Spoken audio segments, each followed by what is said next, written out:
Eu pediria que você ficasse de pé, por favor, em reverência à palavra de Deus, a santa, preciosa e inigualável palavra de Deus.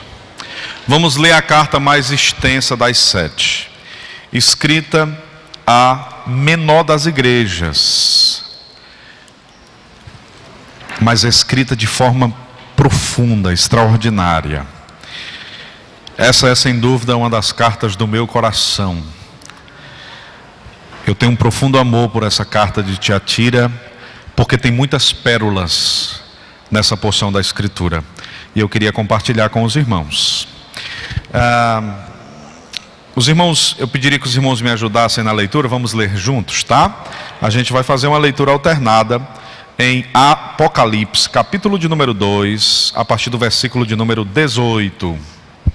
Apocalipse, capítulo 2, a partir do versículo 18, leitura alternada. Toda a comunidade, por favor, participa. E ao anjo da igreja de Tiatira escreve: isso diz o Filho de Deus, que tem os olhos como chama de fogo e os pés semelhante ao latão reluzente.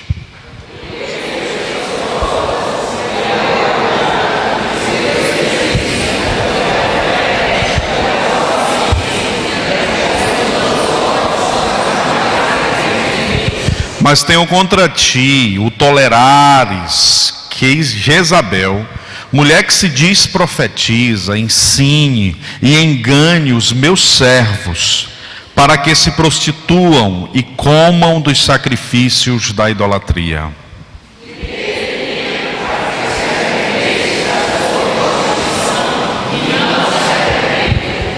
Eis que a porei numa cama, e sobre os que adulteram com ela virá grande tribulação, se não se arrependerem de suas obras.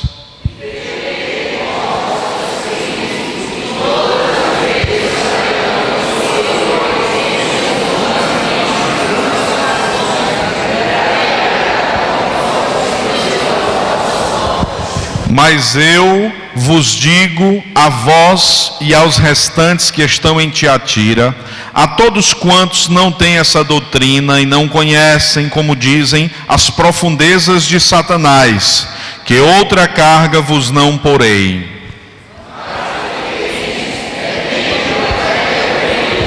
E ao que vencer e guardar até o fim as minhas obras, eu lhe darei poder sobre as nações.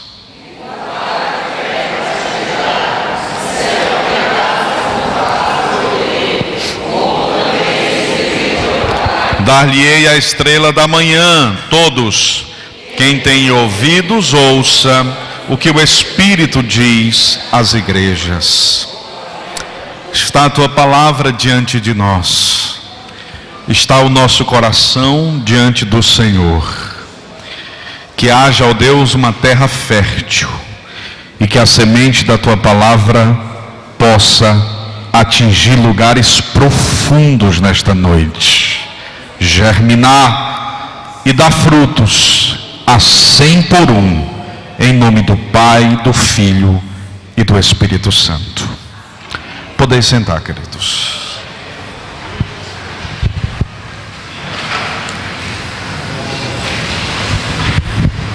Igreja de Tiatira,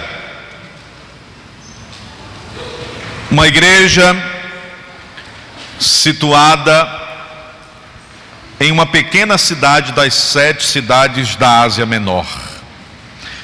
Embora pequena, Tiatira é uma cidade extremamente importante por causa do seu comércio. A cidade era conhecida porque ela era sede de grêmios. E o que eram os grêmios do primeiro século? Eram sindicatos, associações de trabalhadores de determinado segmento.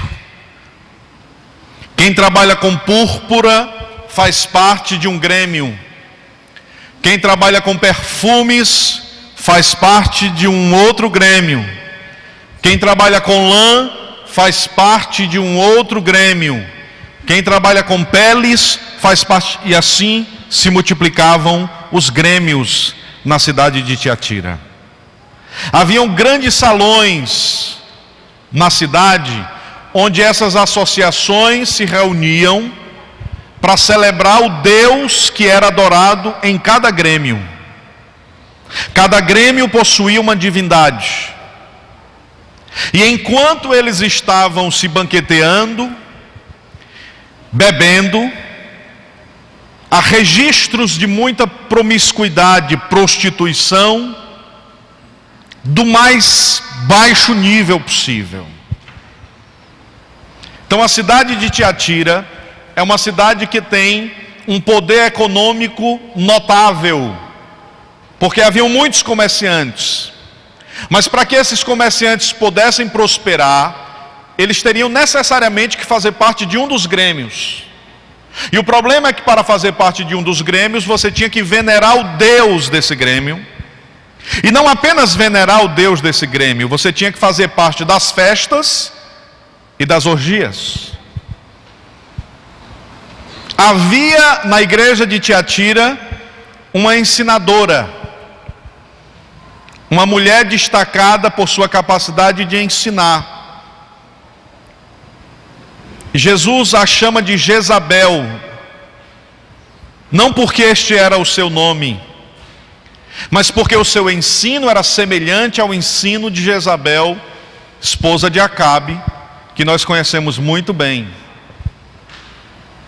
É porque o seu ensino possuía o espírito do ensino de Jezabel. E ela vai até a igreja e diz: "Ô irmãos, nós somos a igreja de Cristo, perfeito, mas nós somos homens e mulheres de carne. E enquanto crentes, nós cuidamos das coisas espirituais. Mas enquanto humanos, nós cuidamos das coisas materiais." E aí ela ensinava a dicotomia grega, que é um dos piores e um dos maiores prejuízos na mente de um crente. Ele achar que ele tem a vida espiritual e a vida física. A vida espiritual e a vida secular. Crente não tem vida secular. Crente só tem uma vida.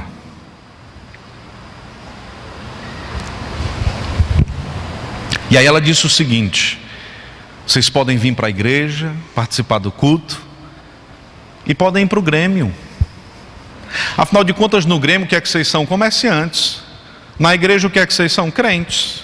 São duas coisas totalmente diferentes e duas coisas totalmente excludentes. Você pode ser um profano lá no grêmio e você pode ser um santo na igreja, contanto que você se comporte bem e fique em silêncio. Olha que doutrina imunda, apodrecida, né, irmãos? Era uma igreja forte, era uma igreja pujante, era uma igreja viva. E aí Jesus, é interessante demais essa carta. Jesus vai falar sobre 3 tipos de pessoas que estão na igreja. Primeiro, o tipo de gente fiel, que não negocia sua fé e não se dobra. Segundo, gente que tolera o ensino de Jezabel e acha interessante. Gente que diz assim: olha, eu posso não concordar com o que ela diz, mas que ela é uma bênção, ela ensina demais. Eu posso não fazer o que ela ordena, mas eu não posso deixar de concordar que ela é extraordinária. Isso é tolerância. E Jesus fala sobre os crentes que toleram o erro. E aí, em terceiro lugar, Jesus fala sobre os crentes que não apenas toleram o erro, mas que seguem os ensinos de Jezabel e vão para as orgias. E aí ele apresenta para esses crentes um antídoto para a vida. Mas essa igreja não é uma igreja doente apenas. Essa igreja é uma igreja perfeitamente saudável. Dentro dela tem um joio. Mas veja o que Jesus faz com essa igreja. Ele está ensinando-nos a como tratar o aconselhamento, a como aconselhar alguém que está ferido. E não é conselheiro só quem pastoreia, só quem é psicólogo, só quem é psiquiatra. Qualquer pessoa que está aqui é um conselheiro. Deus vai colocar você em uma situação que você vai ter que aconselhar. E aí olha como é que Jesus começa. Jesus começa dizendo à igreja: vocês são uma bênção.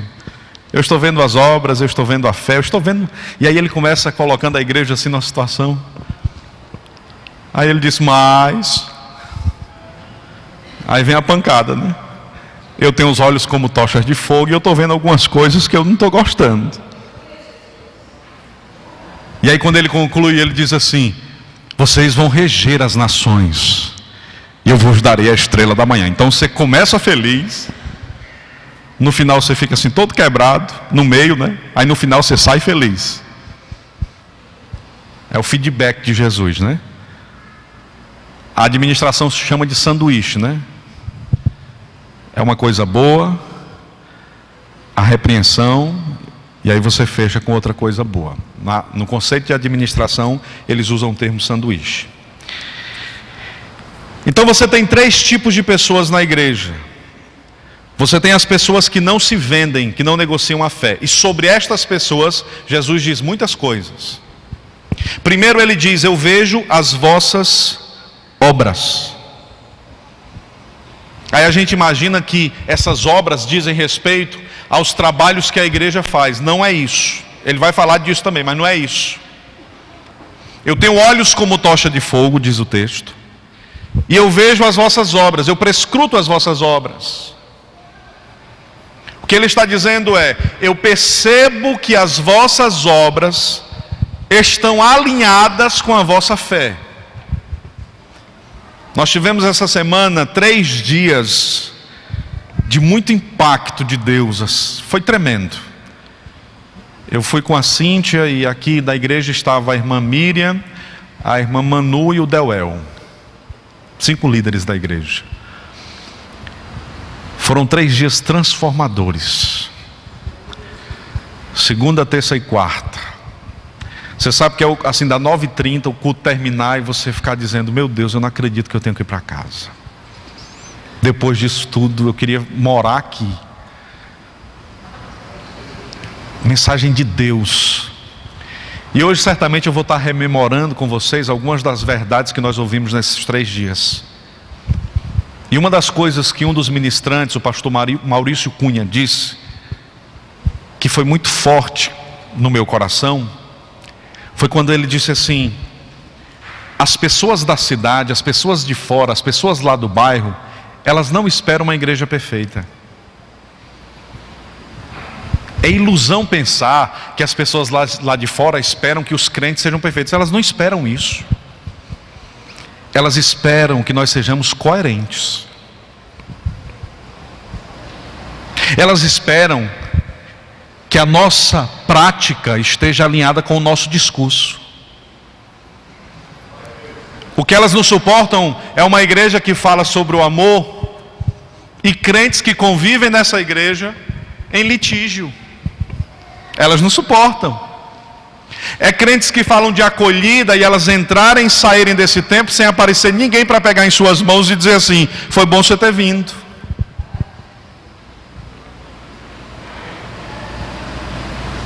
O que Jesus está dizendo é: eu vejo as vossas obras, e eu estou percebendo que há um profundo alinhamento entre aquilo que vocês dizem crer e entre aquilo que vocês fazem. Então não é preciso que haja perfeição, porque nunca vai haver perfeição senão em uma pessoa bendita que caminha no nosso meio. Seus olhos são como tochas de fogo, seus pés como latão reluzente, seu cabelo como uma branca lã. É bem diferente de nós. Nós não somos perfeitos, mas Jesus quer ver coerência nas nossas vidas. Jesus quer ver coerência na nossa comunicação. Jesus quer ver ação de amor verdadeiro quando esta igreja sair dessa porta para invadir esse bairro com a proclamação do evangelho que transforma. Eu vejo as tuas obras, primeiro. Segundo, amor. Amor. Amor. Eu vejo o vosso amor. Eu vejo que vocês são amáveis. E esse amor aqui diz respeito ao cuidado que você tem pelo fragilizado, ao cuidado que você tem por aquele que está injustiçado, lançado à margem, esquecido, abandonado. Eu gosto muito do Carlinhos Queiroz, e tem um texto dele que ele diz o seguinte: ninguém chegará no céu sem a carta de recomendação de uma pessoa sofrida. Os irmãos vêm de outro estado para cá, e quando chega aqui eu não leio a carta de recomendação. Essa carta de recomendação, ela tem que ser validada, e ela só é validada se o pastor dessa pessoa assinar. Os irmãos vão viajar para outro estado, aí eu, enquanto pastor da comunidade, eu digo: o nosso irmão, a nossa irmã está gozando de plena comunhão. Peço que recebais no Senhor como ousam fazer os santos. E aí essa carta de recomendação vai assinada por mim, e eu estou assumindo o compromisso com a moralidade desse irmão que está indo lá, porque eu estou pastoreando o irmão, estou vendo o irmão. Carlinhos diz o seguinte: ninguém vai chegar no céu se não tiver nas mãos a carta de recomendação de alguém que foi injustiçado. Nós precisamos ser bênção na vida de alguém. Isso é fato. E Jesus está ensinando isso para a igreja de Tiatira. Eu vejo o vosso amor. Terceiro, serviço. Palavra que está em desuso. Porque nós trocamos a palavra serviço por voluntário. Eu mesmo costumo dizer: irmãos, a gente tem que ir com calma. Na igreja os irmãos são voluntários. E Deus usou um pastor um dia desse para mim, para me dizer: pastor Daniel, o senhor está equivocado. Na igreja não tem voluntário não. Aí eu disse assim: tem, pastor, porque o pessoal trabalha e não ganha nada, ainda paga o dízimo. Aí ele disse: não, você está todo errado. Ninguém dá 10% para Deus. Deus é que é bom e deixa 90% conosco. Porque não é seu. Você só recebeu porque Ele lhe deu saúde e vida. Seu salário é dele, sua vida é dele, sua saúde é dele, sua casa é dele. Tudo que você tem é dele. Não, mas eu sou voluntário na obra, mesmo sabendo que eu não vou ganhar. Você não é voluntário, você é servo. Porque voluntário vem quando quer, servo vem quando o Senhor manda. Voluntário vem e ele se sente bem porque está fazendo algo sem receber nada. Servo faz tudo, e quando termina, o Senhor diz assim: você não passa do inútil. Ele diz: mas graças a Deus eu estou conseguindo produzir. Graças a Deus, graças a Deus. Servo sabe que tem dono, sabe que foi comprado. Não está fazendo algo porque foi convidado, está fazendo algo porque sabe que se não fizer, não estará conectado ao reino. E ele quer estar envolvido com o reino, ele quer servir ao reino, e ele quer ser instrumento de paz. Serviço. Que Deus nos dê corações servidores. Eu celebro muito a Deus. Eu pastoreio uma igreja servidora. Existe uma característica nessa igreja que todos os pastores que vierem após mim, os que vieram antes, certamente foram abençoados por isso. Essa igreja ela tem uma característica muito interessante. E eu peço muito a Deus que isso seja multiplicado, que nunca cesse. Todos os ministérios dessa igreja são muito trabalhadores. E não é porque eu estou pastoreando essa igreja que eu estou aqui puxando sardinha para os irmãos, não. É porque eu conheço muitas igrejas. Muitas igrejas. Aqui você diz assim: vamos fazer um evento para criança. Quando você pensa que não, tem 30 irmãos envolvidos. Vamos fazer um evento aqui na praça. Quando você pensa que não, tem 60 irmãos envolvidos. Vamos fazer um retiro de casais. Quando você pensa que não, tem 30 irmãos envolvidos.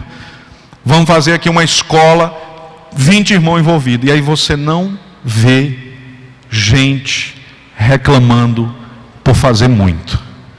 Você vê gente dizendo: pastor, tem que trabalhar mais, tem que fazer mais. No Envisionar, no início do ano, nós apresentamos os projetos para 2018. Teve um irmão que chegou e disse: pastor, o senhor tem muita coragem. Colocar uma porção de projeto dessa. A igreja vinha numa velocidade tão devagar. Aí o pastor engatou assim a primeira, já quer passar a quarta no primeiro ano.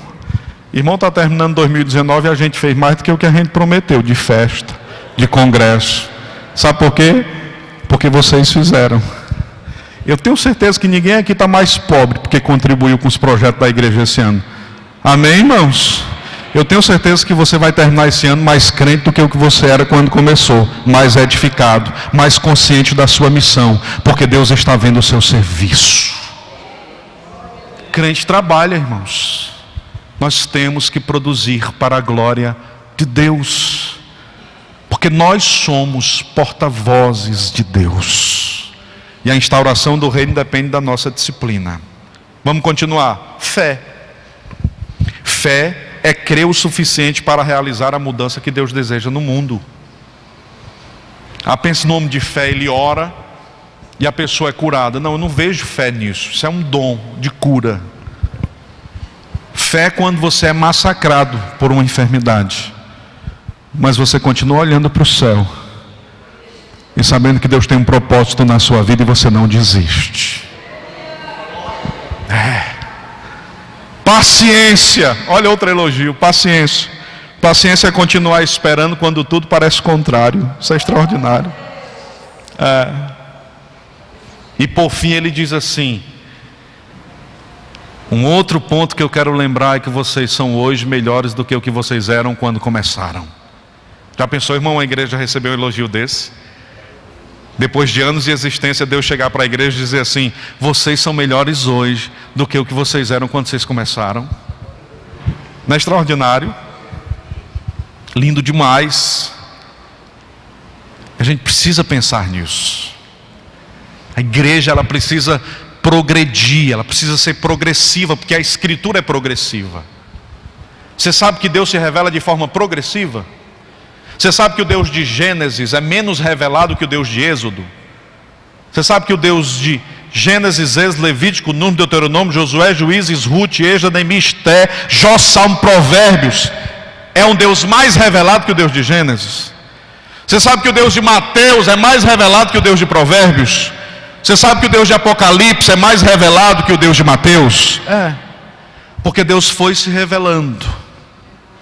A história foi construindo a revelação de Deus até que o Filho de Deus venha à terra. E o apóstolo Paulo diz: eis aí a plena revelação de Deus. Nele habita toda a plenitude. Escritor aos Hebreus no capítulo 1 diz: havendo Deus falado conosco muitas vezes e de várias maneiras, falou-nos nesses últimos dias por meio do Filho. Deus tem voz e Deus fala conosco. Ele vai se revelando. Agora, esse Deus que se revela de forma progressiva é o Deus que espera uma igreja progressiva.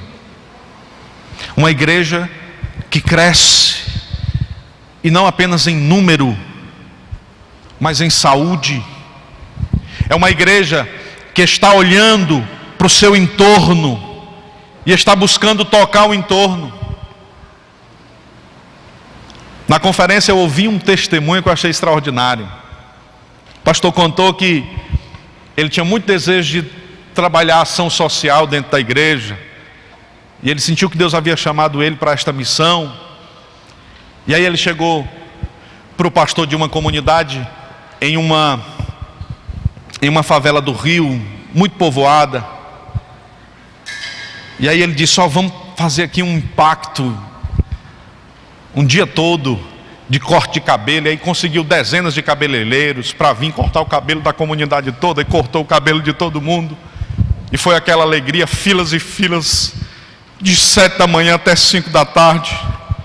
Um mês depois o pastor estava em casa, chegou um moço na porta da casa do pastor e disse: pastor, eu queria que o senhor me ajudasse, porque a minha família está passando fome.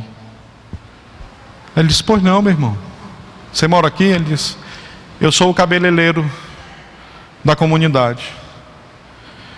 E o movimento social que o senhor fez tirou o meu emprego. Está com um mês que ninguém corta cabelo.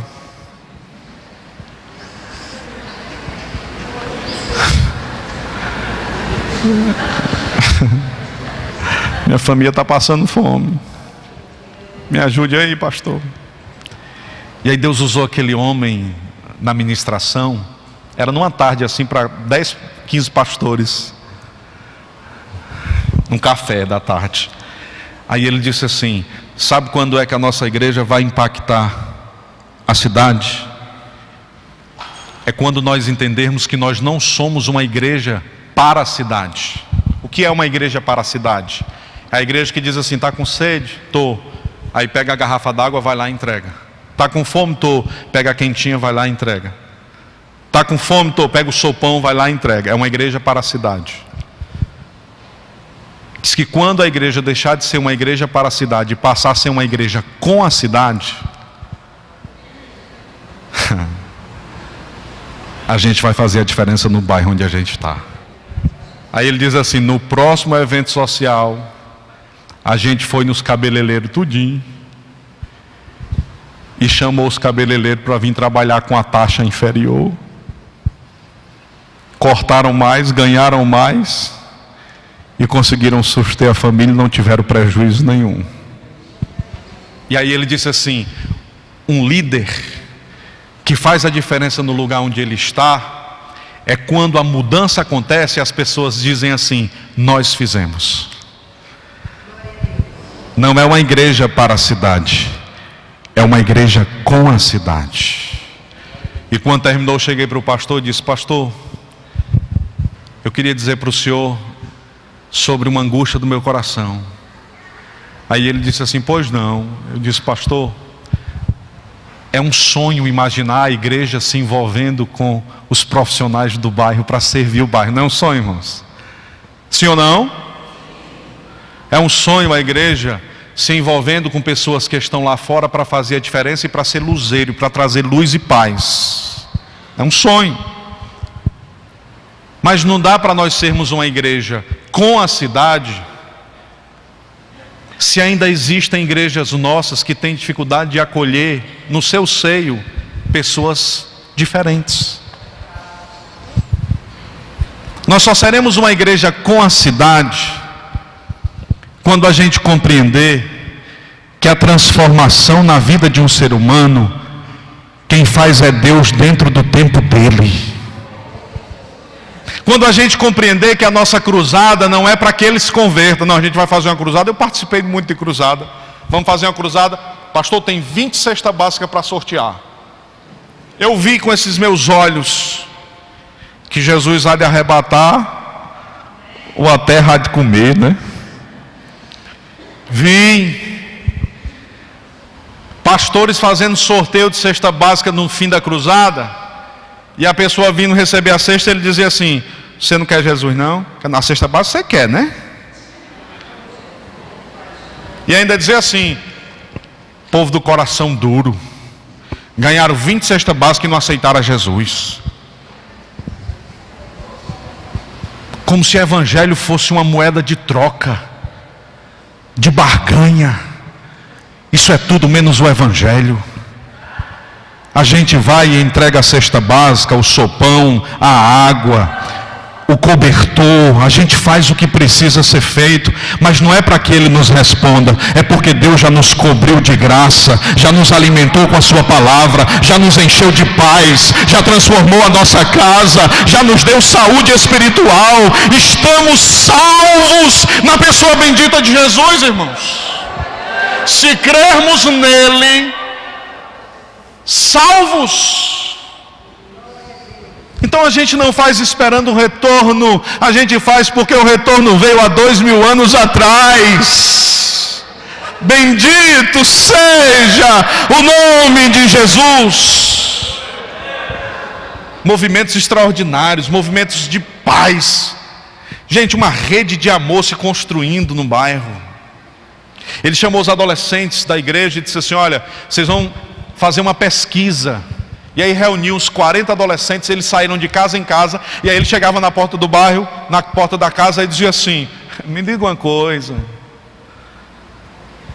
Tem uma pergunta para lhe fazer. O que você sonha para esse bairro? Porque a gente entende que as pessoas precisam do que a gente tem. Ele diz que o reino é diferente. O reino escuta o clamor das pessoas.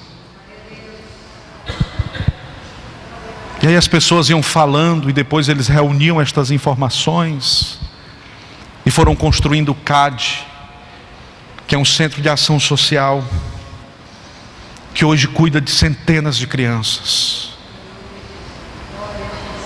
Você sabia que a nossa igreja, você sabia que os seus dízimos e ofertas cuidam de 4.000 crianças em Fortaleza, irmão? Vocês sabiam disso? A nossa igreja cuida de 4.000 crianças. E nós temos crianças que entram nos nossos projetos, quando atingem a fase da adolescência e da juventude, vão trabalhar de carteira assinada nos projetos. Se formam nos projetos. E Deus fazendo prosperar, e um ciclo de paz e de amor, e uma rede de amor vai sendo gerada no bairro. E o Evangelho de Deus chega. O Evangelho chegar no bairro não é uma caixa de som desordenada, com um violão desafinado e uma voz grosseira cantando foi na cruz, foi na cruz. Esse hino é lindíssimo. E a crítica não é ao hino. O Evangelho é também a simplicidade da pregação. Mas Deus espera ver obras. Deus espera ver serviço. Deus espera uma igreja que se envolva, que entre nos lugares que a polícia não pode entrar, mas ela entra com a paz, com a escritura sagrada e com a presença de Deus naquele lugar, e a transformação de Deus entra com ela. Essa é a nossa missão, a missão de ser portadora da vida, portadora do Evangelho, apenas isso. A igreja não deseja ser outra coisa senão portadora do Evangelho. Amém, queridos? Diz a Escritura que essa mulher ensinava. Os especialistas em Novo Testamento vão dizer que era uma mulher que exercia a função de ensino na comunidade. E essa mulher ensinava de forma deturpada, distorcida, conduzindo alguns dos irmãos da igreja a uma vida profana, distante da racionalidade, da fé e da santidade de Deus. E aí Deus declara por meio de João, em carta, como Ele vai agir na vida daquela mulher. E é muito parecido. A forma como Deus age na vida desta mulher é muito parecido com a forma que Deus age nas nossas vidas. Primeiro, nós temos um ato de misericórdia. Olha o ato de misericórdia de Deus. Dê-lhe tempo para que se arrependesse. Todo crente tem isso. Deus tem limite e paciência. Graças a Deus, todas as manhãs a misericórdia de Deus nos abraça. É por isso que nós não somos consumidos, porque Deus tem limite e paciência. Dê-lhe tempo. Deus deu tempo a Jezabel, Deus deu tempo a mim, Deus deu tempo a você. Deus tem nos dado tempo. Deus está esperando um movimento em direção a Ele.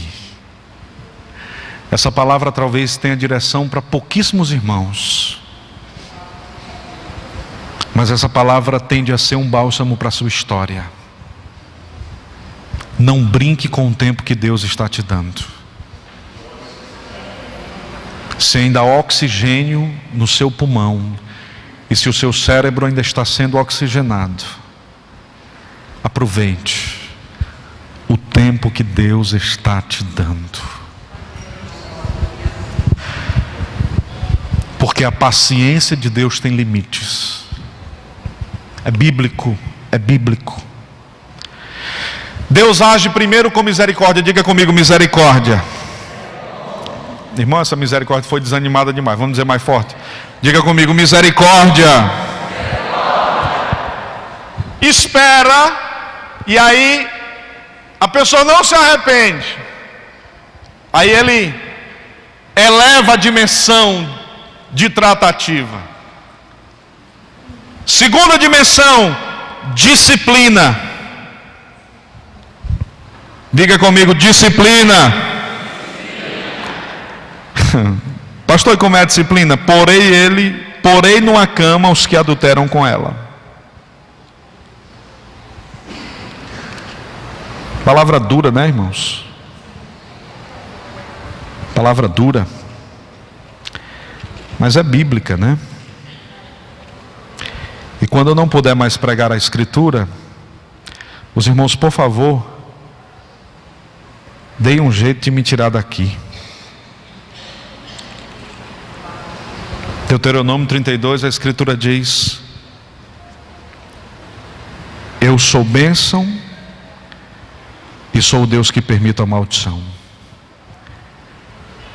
Eu sou o Deus que saro e sou o Deus que permite a enfermidade. Eu sou o Senhor e fora de mim não há Salvador. É Ele quem nos coloca na cama da enfermidade. E quando Ele colocar você ou algum familiar seu na cama da enfermidade, pode ser apenas porque ele está com saudade. E você está correndo tanto que não para mais para falar com ele. Você não tem mais tempo de qualidade para conversar com ele. Aí ele coloca você lá no leito. Às vezes um corredor cheio de gente. Aí você vira assim um rosto para a parede. Aí diz assim: Senhor, eu estou aqui todo quebrado, mas eu quero falar contigo. Aí ele diz assim: meu filho, eu estou aqui no trono, o céu continua do mesmo jeito, eu estou sob controle, estava só esperando que você parasse um pouco. Foi preciso eu colocar você aí para você perceber que eu ainda estou aqui. E eu quero te dizer que eu sempre estarei. Eu sou o teu Deus que cura, eu sou o teu Deus que saro, mas eu sou o Deus também que permite a morte. Dele é a vida, dele são os nossos dias, dele são os nossos sonhos, dele são os nossos projetos, dele é tudo que nós somos, tudo que nós seremos. É dele, tudo pertence a ele. Eu não aceito. Você já viu crente assim? Eu não aceito, Senhor. Aí Deus no céu diz assim: ou aceita, se tu não aceitar eu vou ficar tão triste.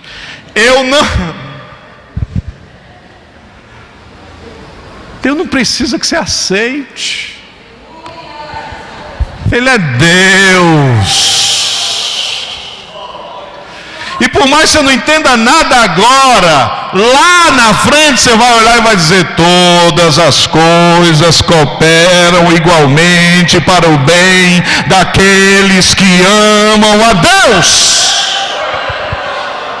Mas não é para qualquer um, é para quem foi chamado segundo o seu propósito. Aleluia. Bendito seja o Espírito de Deus nesta noite. Ao Senhor seja toda a celebração. E aí, se não se converter, se não procurar Deus, se não se arrepender, vem a terceira dimensão: juízo. Ferirei de morte os seus filhos. E todos saberão que eu sondo os rins e os corações. Essa é a tradução original. Na que a gente leu é mentes, né? Mas no grego é o único texto da Bíblia que usa a expressão rins. Rins. Por que rins? O que é o coração? O coração é responsável por bombear oxigênio arterial proveniente dos pulmões para todo o corpo e direcionar o sangue desoxigenado, chamado venoso, que retornou ao coração até os pulmões, onde deve ser enriquecido com oxigênio novamente. É um processo. E ele vai bombeando, oxigenando com os pulmões e bombeando, oxigenando com os pulmões e bombeando e oxigenando com os pulmões. E o que é o rim?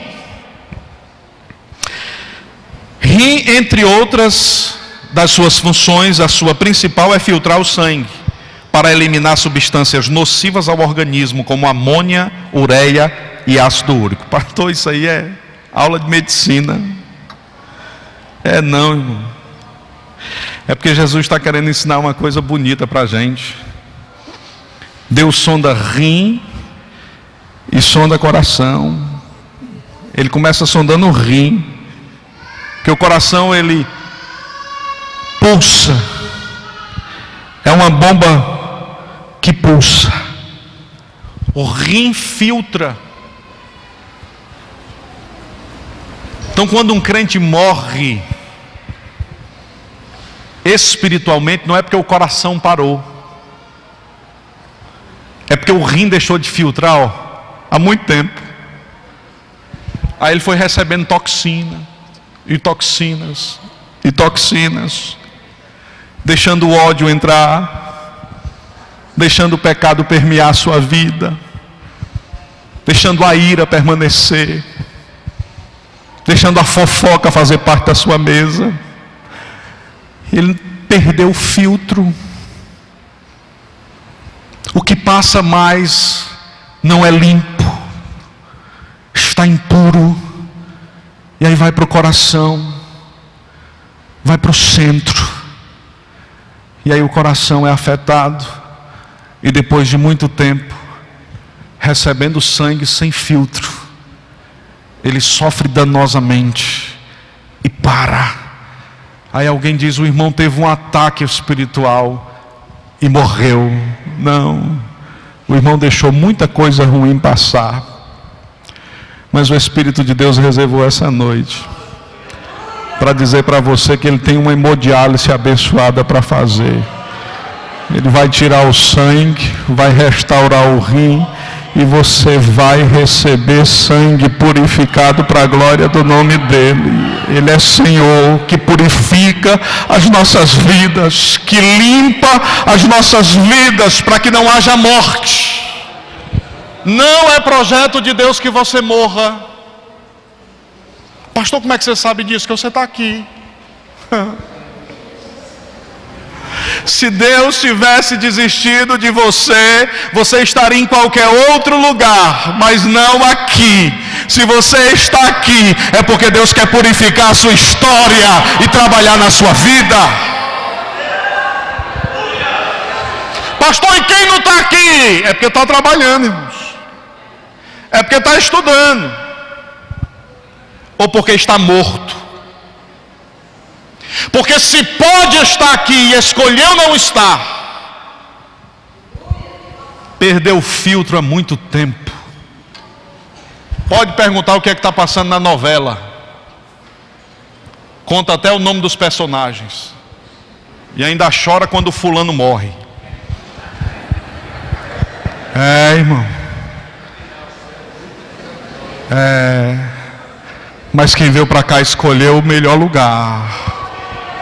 A trama aqui é diferente. Nós estamos falando da história do Cristo de Deus. Nós estamos aperfeiçoando a nossa fé. Nós estamos pedindo a Deus para limpar o filtro. Nós estamos pedindo que Deus restaure a nossa vida, a nossa casa, o nosso coração. E aí a gente sai daqui restaurado. A gente vem cansado. A gente chega no culto e diz: Jesus, eu estou muito cansado. A gente escuta a voz de Deus, a gente volta e diz: Jesus, eu estou restaurado, restaurada. Não é assim, irmão? A gente volta assim com a energia. Irmão, a presença de Deus é saudável demais. Você está com dor de cabeça e diz: rapaz, Jesus me curou. Meu irmão, não tem como a presença de Deus invadir sua vida e a enfermidade continuar na sua vida. É por isso que a enfermidade vai embora, porque chegou o bem maior, que é a presença de Deus na sua vida. Glória a Deus, glória a Deus, glória a Deus. Vou terminar o sermão. 2 promessas. Eu darei aos que vencerem poder sobre as nações. Aí você pode escolher entre fazer parte de um grêmio de comerciantes ou estar entre aqueles que vão julgar os anjos. O que é que você escolhe? Você pode escolher entre ter poder para comprar e vender a partir do vil metal, ou você pode escolher estar caminhando numa rua que o vil metal é apenas parede e piso. Você pode escolher negociar a sua fé porque você vai ter alguns segundos de prazer, ou você pode escolher estar no lugar onde a alegria é perpétua, onde constantemente na bandeira do seu coração existe hasteado a palavra paz, felicidade e plenitude. Não é para agora, irmãos. Agora nós só estamos sentindo sensações do céu quando se revelar o prometido, quando o Cristo, dono do mundo e da história, aparecer nos céus. Esta igreja vai gozar de eterna paz, de santo gozo, e fluiremos na presença do Eterno todos os dias. E aí ele faz a segunda promessa. Dentre todas as promessas, as 7 igrejas, essa é a maior. Pastor, mas o senhor disse que era a igreja menor. A igreja era menor. Há 2 semanas era a cidade menor, essa era a igreja menor. Mas a menor igreja recebeu a maior promessa. Ele prometeu coroa, ele prometeu maná, ele prometeu fruto da árvore da vida, mas para essa igreja,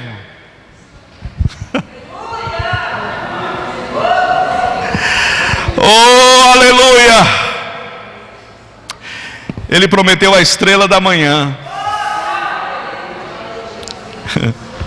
Pastor, o que é a estrela da manhã? 2 Pedro 1,19. E temos ainda mais firme a palavra profética, a qual bem fazeis em estar atentos, como uma candeia que aluminha em lugar escuro, até que o dia amanheça e a estrela da manhã surja em vossos corações.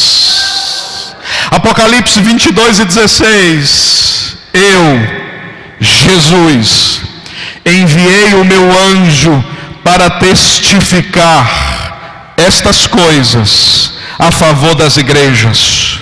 Eu, Jesus, sou a raiz da geração de Davi e a resplandecente estrela da manhã. Oh, glória a Deus! Só quem recebe Jesus na vida, só quem recebe Jesus na vida, levanta-se a mão para o céu. Você é dele, você pertence a ele, você é propriedade dele. Glória a Jesus.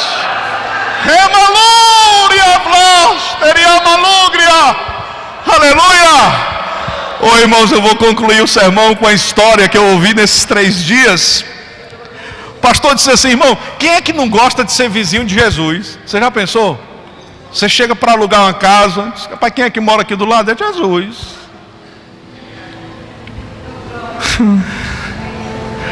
Você aluga logo a casa, não aluga não, irmão? Você saber que você vai orar e do outro lado da parede, Jesus vai estar assim, encostado na parede. Você saber que você vai sair de manhã, quando você abrir a porta, quando você colocar o pé na calçada, Jesus vai estar tomando uma xícara de café. Ô, irmão, casa dessa. Quem é que não quer ser vizinho de Jesus, irmão? Quem é que não quer viajar com Jesus? Já pensou, você entra no ônibus, cansativo, né? Aí você senta, quando você senta, você olha do lado. Jesus está na poltrona do lado. Tem crente que diz assim, pastor, ia logo perguntar o que são os 4 cavaleiros do Apocalipse. Tem uma dúvida assim, irmão, eu quero saber de cavaleiro de Apocalipse, de chifre de besta. Pastor, é porque é 10 chifres, eu queria saber o que são esses chifres. Eu quero saber disso, irmão. Eu queria ficar lá, só dizendo assim, obrigado, Senhor, né?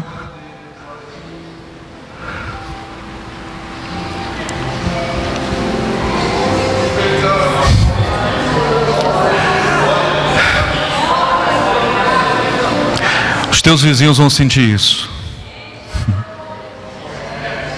Quem viajar contigo vai sentir isso. Quando a viagem terminar, eles vão dizer assim, eu viajei com Jesus hoje. Eu entrei no ônibus triste, estou em paz, porque a estrela da manhã estava naquele camarada. Oh, aleluia! Pastor Ricardo Bitum contou uma história. Ele disse que as estrelas eram muito fofoqueiras, vivia fofocando. Aí as estrelas chegaram para a lua e disseram assim, tu já sabe da última?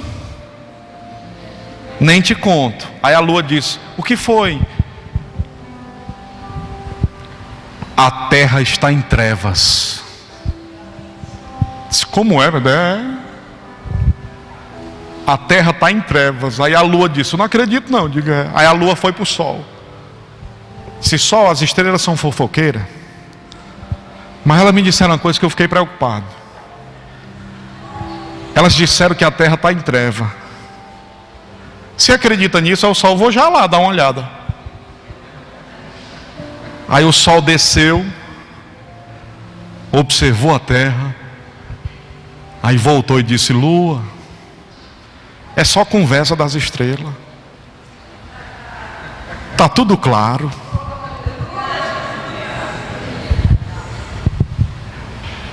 Igreja não existe para destruir as trevas. Igreja não existe para prender e matar bandido. Igreja existe para ser luz. Diz aí para o irmão que está do seu lado, se você for luz, as trevas perderão a força. Onde você chegar, a presença de Deus estará com você. Você é sol, você é sol de Deus.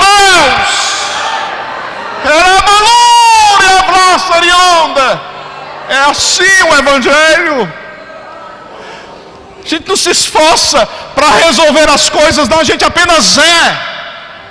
E aí a sua vida vai ser tão bonita que as pessoas vão dizer, não tem mais trevas, tem luz. Tem luz. Tem vida de Deus. Ô irmãos, eu quero ser um sol na minha casa. Eu quero ser um sol na minha rua, no meu trabalho, na faculdade, na escola. Eu quero apenas ser. Apenas ser. Amém, irmãos? Eu pediria que os irmãos ficassem de pé em nome de Jesus. Eu quero orar por sua casa, por sua vida, por sua família. Eu quero orar para que você seja um instrumento dissipador de trevas na sua casa. Deus vai usar você como autoridade para expelir os demônios que estão tentando destruir a sua vida e o seu casamento. Você será a autoridade de Deus nesse processo. É você que Deus vai usar.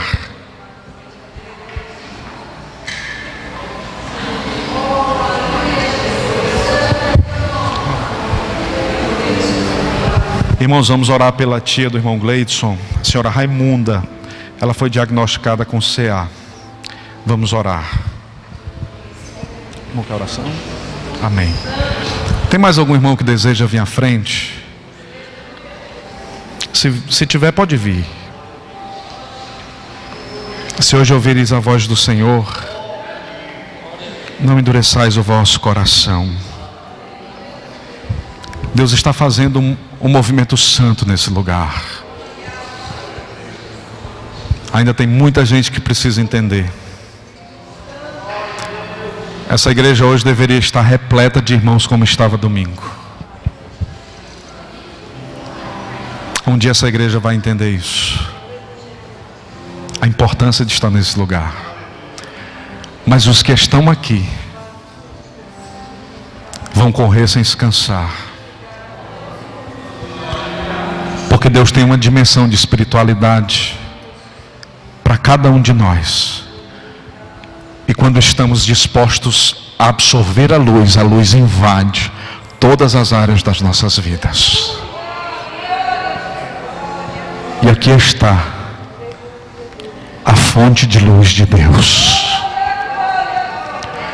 Lâmpada para os meus pés é a tua palavra e luz para o meu caminho. Pai bendito, nós estamos na tua presença. Tu és o nosso Senhor. Tu és o dono dessa igreja, o dono desse povo. Tens nos falado de forma tão graciosa. E nós queremos te celebrar, ó Deus. Rogar a tua permanência sobre a vida dos teus filhos que aqui estão.